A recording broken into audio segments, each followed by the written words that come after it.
Welcome to Kenton's videos. Enjoy the video. You begin by getting your shapefile in one zip archive and placing it where Earth Engine can access it. Google Drive or Direct Asset Upload works.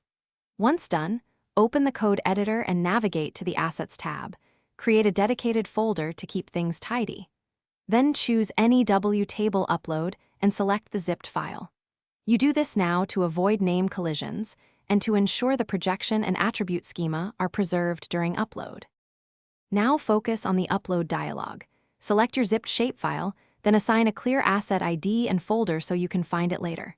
Make sure to inspect or set the coordinate reference system. You can keep the native CRS or specify one to standardize processing.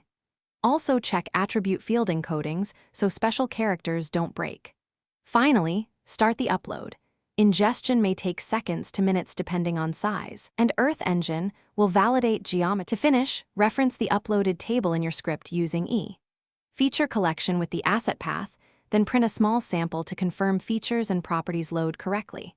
Once loaded, you can filter, buffer, or export to Drive. If something goes wrong, missing features, wrong location, or upload errors, stop and recheck the zip.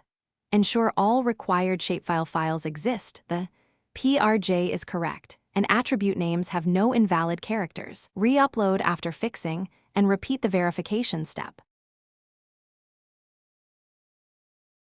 Thanks for watching. Consider subscribing if we helped you.